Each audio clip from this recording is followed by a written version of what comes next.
Ini menunjukkan bahwa pendidikan sangat tidak penting di negara ini. Gue baru aja baca artikel, ada sekitar 3.912 warga Kesehatan nggak bayar. Kabar baik datang dari Asia Tenggara, Malaysia untuk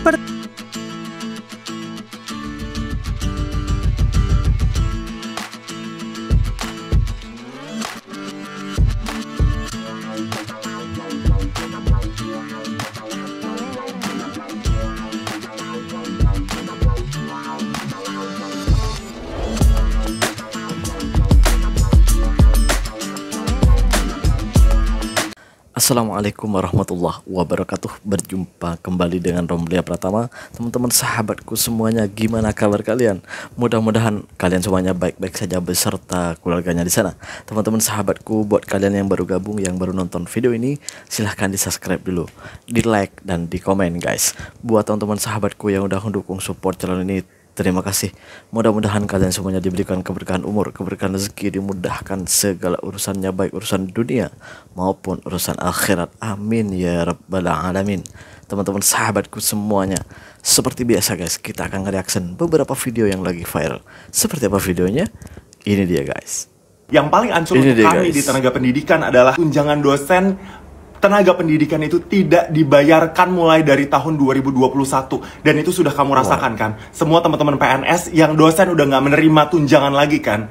Ini menunjukkan bahwa pendidikan sangat tidak penting di negara ini. Yang kedua, murid-murid banyak gurunya yang lalai untuk mendaftarkan mereka masuk ke perguruan tinggi. Kelalaian demi kelalaian di Indonesia ini dilazimkan, padahal Indonesia lagi hancur. Dasarnya adalah pendidikan. Kemudian kemarin gas LPG ada yang meninggal ketika lagi antri gas LPG karena kelangkaan. Keputusan satu menteri menghasilkan seperti itu. Kita harus menyelamatkan diri kita sendiri. Kita nggak bisa bergantung sama pemerintah.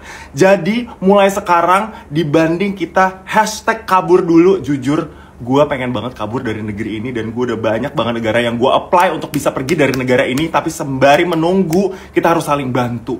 Dan juga ada yang bikin hashtag bodo amat, atau dibikin bodoh aja, atau tidak peduli. Ketika kamu nggak peduli, Indonesia makin hancur dan dipimpin oleh orang-orang yang nggak bener. Yang bisa menyelamatkan siapa? Kita semua. Gua mau ngajak lo semua yang punya platform, gua ngajak lo semua untuk membawa Indonesia bangkit lagi lewat Indonesia Mengajar.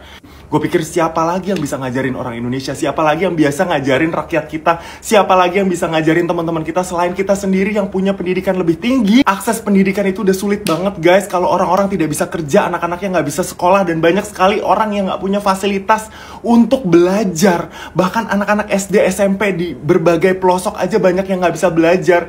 Guru-gurunya pun harus perlu belajar. Jadi gue mau mengajak, gimana kalau kita secara individu, rakyat semuanya, grassroots movement dari rakyat untuk saling mengajar. Gue tuh inget banget, Indonesia Mengajar itu sebenarnya ada sejak dulu. Di masa pada waktu itu menterinya itu, Menteri Pendidikan di Indonesia itu Pak Anies Rashid Baswedan. Jadi pas itu presidennya Jokowi, menterinya itu yang jadi Menteri Pendidikan itu Pak Anies. Itu Pak Anies itu menggagas satu gagasan yang sangat luar biasa, di mana beliau ini membuat gagasan Indonesia Mengajar. Dan di pelosok, di ujung-ujung Indonesia itu diletakkan guru-guru yang berkompeten di bidangnya, di bidang guru, diletakkan di sana, dan semuanya itu berhasil. Namun sayang, tahun berapa gue lupa ya, Pak Anies itu dipecat sama Jokowi dengan alasan katanya inilah itulah, biasalah politik Indonesia itu seperti itu. Kalau nggak sejalan dengan tuannya, ya mustahil untuk tidak dipecat, dan ya akan disingkirkan gitu kalau nggak sejalan dengan tuannya.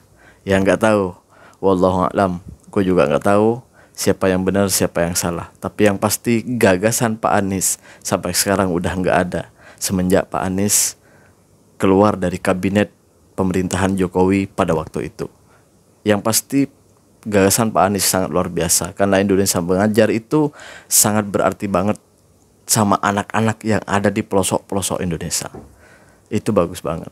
Kita berlanjut guys ke video yang selanjutnya. Ini dia guys. Gue baru aja Ini baca dia, artikel ada sekitar 3.912 warga negara Indonesia, anak-anak muda ya, yang akhirnya berpindah ke warga negaraan. Ini data dari tahun 2023. Gila kan sih? Anak-anak muda yang harusnya jadi motor, jadi pelopor bangsa gitu ya, yang nantinya akan menjadi aktor utama dalam menjalankan misi Indonesia Emas 2045, malah berpindah ke warga negaraan. Ya ini sih impact dari ketidakbecusan pemerintah ya dalam memberikan kenyamanan, memberikan masa depan yang cerah untuk anak-anak bangsa. Ya gue gak bilang zamannya Pak Prabowo ya, karena kan Pak Prabowo baru mulai gitu ya. Tapi at least ya, pemerintahan Pak Prabowo harus aware sama ini gitu. Udah mulai dilihat nih, kenapa kok bisa ada sekitar ribuan gitu ya anak-anak muda Indonesia akhirnya berpindah ke warga negaraan. Ya walaupun kita sebagai warga negara ya tahu persis gitu ya, ini pasti karena ketidakstabilan ekonomi, nggak ada masa depan di pekerjaan, gaji kurang, pajak mulai dinaik-naikin, dan ditambah kurangnya pemerintah untuk fokus dalam mengapresiasi dan juga mencari nih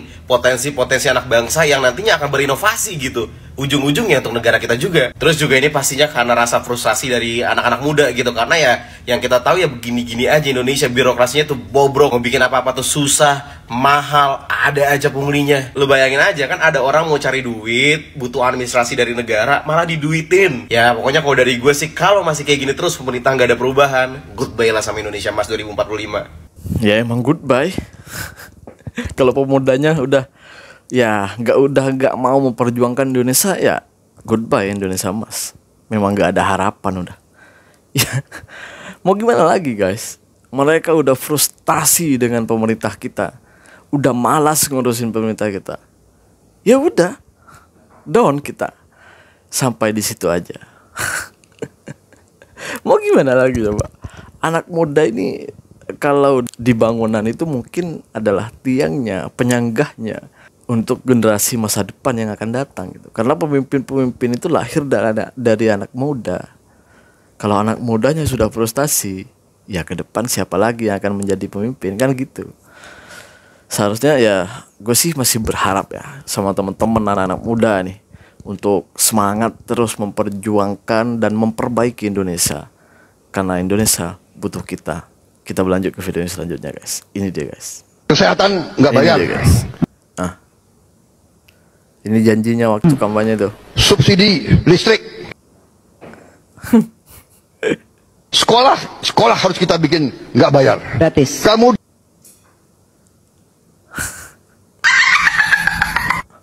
Iya, banyak janji-janji sebenarnya Pak Prabowo waktu mencalonkan diri sebagai presiden itu. Dan sekarang malah kebalikannya. Jadi yang dibilang gratis itu sekarang udah naik gitu. Yang dibilang gratis itu sekarang udah dipangkas anggarannya. Malah banyak orang-orang yang di PHK, pekerja-pekerjanya itu dikeluarkan kerjanya. Ya mau gimana lagi? Memang itu kenyataannya. Ya kita tidak bisa berbuat apa-apa. Ya mudah-mudahan lah. Aduh, gue bingung juga gitu.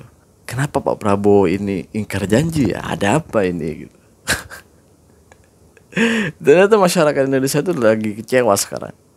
Lagi beberapa bulan ini lagi kecewa banget karena janji-janjinya Pak Prabowo itu kayak nggak ada apa-apanya gitu. Kayak udah kalau kayak ya janji-janji doang gitu, udah nggak ditepati, malah kebijakannya itu ngawur, menyakitkan hati rakyat, bukan ngebahagiain gitu. Aduh, kita berlanjut ke video selanjutnya guys. Ini dia guys. Kabar baik Ini dia, datang guys. dari Asia Tenggara. Malaysia untuk pertama kalinya berhasil masuk dalam daftar 10 besar negara paling damai di dunia. Negara ini naik 9 peringkat dari tahun lalu dan kini menjadi negara paling damai ketiga di Asia Pasifik setelah Selandia Baru dan Singapura. Dengan tingkat kejahatan yang rendah serta stabilitas politik yang semakin kuat, Malaysia menjadi salah satu tempat terbaik untuk menikmati hidup yang tenang dan damai. Ini tamparan nih sama orang-orang yang selalu bilang Malaysia itu, mohon maaf, rasis. Itu tamparan sama kalian, ya. Gue ulangi sekali lagi, itu tamparan buat kalian, biar kalian itu tahu ya. Ini penilaian dari dunia ya. Malaysia ditempatkan di 10 besar negara-negara yang paling damai di dunia. Kita nomor berapa? Hah? Kita nomor berapa? Alah. Siapa yang bilang itu? Gue pernah berdebat dengan One Winner tuh, masalah rasis tuh. Gue debatin di situ. Dia jelaskan ini ada katanya punya temen orang Sabah ini. Setelah gue tanyain orang Sabah mana, celengak-celengok dia. Aduh, pening gue. Sama orang-orang. Sebenarnya orang-orang yang bilang seperti itu tuh nggak punya dasar sebenarnya. Cuma kebanyakan nonton apa ya, video-video hoax gitu, video-video yang aduh sampah itu. Bener sih, bener gak sih? Bener dong, iya bener. Setelah didebatin nggak ada apa-apanya ternyata. Aduh ya Allah. Jadi nggak percaya sama yang kita nih yang duduk di Malaysia nih. Kalau kita bilang gini nggak percaya mereka. Kebanyakan nonton video hoax itu. Astagfirullahaladzim. Terima kasih lah buat semuanya. Ya, tobatlah ya teman-teman ya. Tobat lah. Terima kasih buat semuanya yang udah nonton. Terima kasih yang udah support. Assalamualaikum warahmatullahi wabarakatuh. Jangan lupa guys, sholawat.